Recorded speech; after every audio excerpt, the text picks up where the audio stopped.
Hi friends, మీకోసం ఈరోజు చక్కెర పొంగల్ చేసి చూపించబోతున్నాను అండి.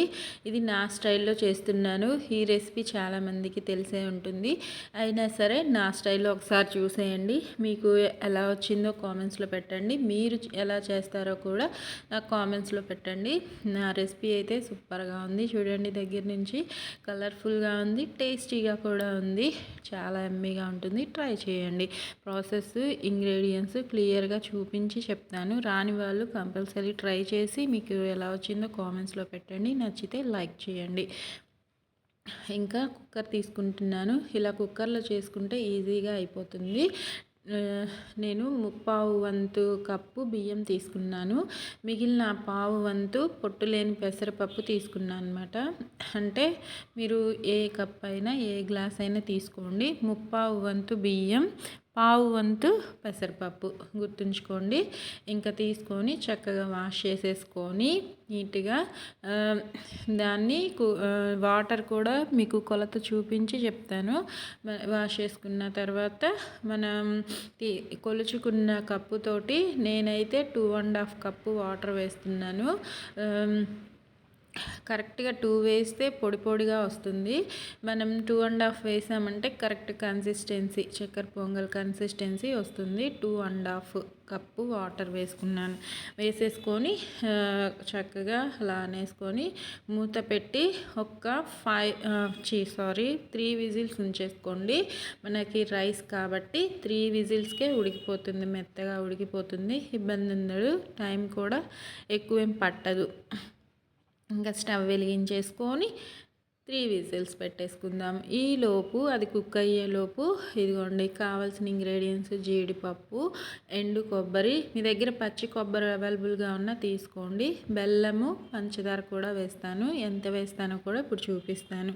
బెల్లం నేను కొలిచిన కప్పుతోటే కప్పు బెల్లం, ఒక 3 స్పూన్స్ అంత పంచదార సరిపోతుంది. మనకి స్వీట్ కరెక్ట్గా సరిపోవాలి కాబట్టి ఫుల్ స్పూనే 3 స్పూన్స్ అంత పంచదార వేసుకుంటున్నాను. వేసేసుకొని బెల్లం దంచేటప్పుడే నేను యాలకులు కూడా 3 తీసుకొని బెల్లంతో పాటు దంచేసుకొని ఆ కప్లో వేసేసుకున్నాను. ఇంకా మన కుక్కర్ చూద్దాం రండి. 3 విజిల్స్కి అయితే ఉడికిపోయింది. ఇప్పుడు చూపిస్తాను మీకు టెక్స్చర్ క్లియర్గా. మూత తీసి చూద్దాము. ఇదిగోండి చూపిస్తుందని చూడండి. Correct consistency. స్వీట్స్ అన్నీ అయిపోయాయి ఇంట్లో. ఏం చేయాలా అని ఆలోచిస్తే ఇంట్లో ఉన్న ఇంగ్రీడియంట్స్తోనే చేసుకొని పిల్లలకి తినిపించాలి కదా. ఏదో విధంగా స్వీట్ రెసిపీ తినాలి కాబట్టి ఇంట్లో ఉన్న వాటితోనే ట్రై చేస్తున్నాను. ఇది చాలామందికి తెలిసిన రెసిపీనే, కాకపోతే నేను ఎలా చేస్తానో మీకు తెలియదు కదా. ఒక్కసారి చూసి ట్రై చేయండి. ఇంకా బెల్లం, పంచదార 2 ఒకేసారి ఈ ఉడికిన అన్నం, పెసరపప్పు మిశ్రమంలో వేసేసుకొని కరిగేంత వరకు లో ఫ్లేమ్లోనే కుక్ చేసుకోవాలి. హైలో పెట్టామంటే అడుగు మాడిపోయే ఛాన్సెస్ ఉంటుంది కాబట్టి అడుగు మాడకుండా చక్కగా జాగ్రత్తగా ఇది మిక్స్ చేసుకొని లో ఫ్లేమ్లోనే బెల్లము, పంచదార కరిగేంతసేపు కరిగించుకుందాము. అది కరిగేలోపు మనం ఇక్కడ పక్కన స్టవ్ మీద కళాయి పెట్టేసుకొని దానిలో మనం తీసుకున్న ఎండు కొబ్బరి ప్లస్ జీడిపప్పు ఈ రెండింటిని ఫ్రై చేసుకుందాము. ఈ ఎండు కొబ్బరి ఫ్రై అయ్యేటప్పుడు అసలు అరోమా సూపర్గా ఉంటుంది. దాని స్మెల్ అద్దిరిపోతుంది. నెయ్యి కంపల్సరీ వేసుకోవాలి కదా స్వీట్ అంటే. నేనైతే నెయ్యి ఇంట్లోనే ప్రిపేర్ చేస్తాను. ఇంట్లో చేసిన నెయ్యి చాలా బాగుంటుంది. అది ఎలా చేసుకోవాలో కూడా నా ఛానల్లో ఉంది. ఒక్కసారి సెర్చ్ చేయండి. ఈజీ వేలోనే ఉంటుంది. తెలిసిన వాళ్ళు లైక్ చేయండి, తెలియని వాళ్ళు చూసి ట్రై చేయండి. ఇంకా కొబ్బరి పీసెస్ని కూడా చక్కగా ఫ్రై చేసేసుకుందాము. ఒక 2 మినిట్స్లోనే ఫ్రై అయిపోతాయి. కొబ్బరి పీసెస్ని పక్కకు తీసి పెట్టేసుకొని ఇవి లో ఫ్లేమ్లోనే ఫ్రై చేసుకోవాలి. మరి మాడిపోతే తినలేము. కాస్త గోల్డెన్ బ్రౌన్ కలర్ వస్తే సరిపోతుంది. జీడిపప్పు కూడా ఈజీగానే ఫ్రై అయిపోతుంది. ఫ్రై అయిపోయింది. స్టవ్ ఆఫ్ చేసేసుకుందాము. పక్కకు తీసి పెట్టుకోకపోతే మాడిపోతాయి. అందుకే నెయ్యిలో నుంచి పక్కకు తీసేసాను. ఇంక ఇవి పక్కన పెట్టుకొని ఈలోపు బెల్లం కరిగిందో లేదో చెక్ చేసుకుందాం. ఇంకాస్త బెల్లం కరగాలి. మా పిల్లలు తినరు అనుకున్నాను, కానీ వాళ్ళు కూడా లొట్టలేసుకుంటూ తిన్నారు. స్కూల్ నుంచి వచ్చిన వెంటనే ఆకలిస్తూ ఉంటుంది కదా, వాళ్ళు వచ్చేలోపు ఏదో ఒక రెసిపీ చేయాలని ఏదో ఒకటి చేస్తూనే ఉంటాను. ఇదిగోండి, బెల్లం కలిసేలాగా మొత్తం నీట్గా మిక్స్ చేసుకొని ఇంకొక 5 మినిట్స్ లో ఫ్లేమ్లోనే కుక్ చేసుకుందాము. ఈ టైంలో చెక్ చేసుకుందాము 5 మినిట్స్కి ఎలా ఉందో. నాకు తెలిసి కరిగిపోయి ఉంటుంది. ఈ ప్రాసెస్ అంతా పట్టడం కోసం నాకు 15 మినిట్స్ పట్టింది. ఇంకా పాలు వేసుకోవాలి. పాలు ఒక 1/2 కప్పు సరిపోతాయి, ఎక్కువగా అవసరం లేదు. 1/2 కానీ 1/4 కానీ మీ దగ్గర ఎన్ని అవైలబుల్గా ఉంటే అంత పాలు వేసుకోండి.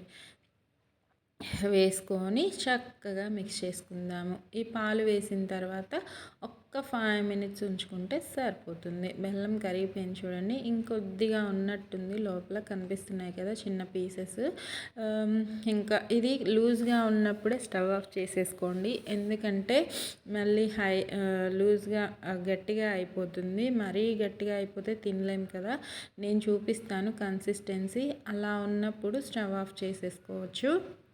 ఇంకా పాలు కూడా కాస్త దగ్గర పడిన తర్వాత మన ఫ్రై చేసి పెట్టుకున్న ఎండు కొబ్బరి ప్లస్ జీడిపప్పు కూడా వేసేసుకొని గార్నిష్ లాగా ఈ నెయ్యి కూడా, మనం ఫ్రై చేసిన నెయ్యి ఉంది కదా, అది ఒక 1 స్పూన్ అంతా ఉంటుంది.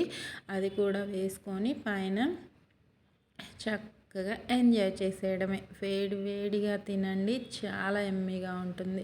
చల్లగా తిన్నా బాగానే ఉంటుంది. నేను అప్పటికప్పుడు చేసుకొని ఒక 3 స్పూన్స్ దాకా టేస్ట్ చేశాను, చాలా బాగుంది. ఇంకొక 1/2 స్పూన్ దాకా నెయ్యి వేశాను. స్వీట్స్లో నెయ్యి ఉంటే దాని టేస్ట్ చాలా బాగుంటుంది, డబుల్ అవుతుంది. ట్రై చేయండి కంపల్సరీ. ఇదిగోండి, ఇంకా స్టవ్ ఆఫ్ చేసేసుకోవచ్చు. అయిపోయింది మన రెసిపీ అయితే. దగ్గర నుంచి కలుపుతూ చూపిస్తుందని చూడండి. నెయ్యి ఎంతలో కరిగిపోతుంది, ఈజీగానే కరిగిపోతుంది. చూడండి, బాగుంది కదా. నచ్చిందా? తినాలనుందా? అయితే త్వరగా చేసుకొని తిని కామెంట్స్లో పెట్టండి. నా వీడియో నచ్చితే లైక్ చేయండి, షేర్ చేయండి. సపోర్ట్ చేయాలి అనిపిస్తే సబ్స్క్రైబ్ చేసుకోండి. ఆరోగ్యంగా తినండి, సంతోషంగా ఉండండి. నా వీడియోస్ ఇంకా మరిన్ని వంటలు వెరైటీస్ మీకోసం ట్రై చేస్తూ ఉంటాను. ఇంకా ఏమన్నా కొత్త రెసిపీస్ కావాలన్నా నా కామెంట్స్లో చెప్పండి.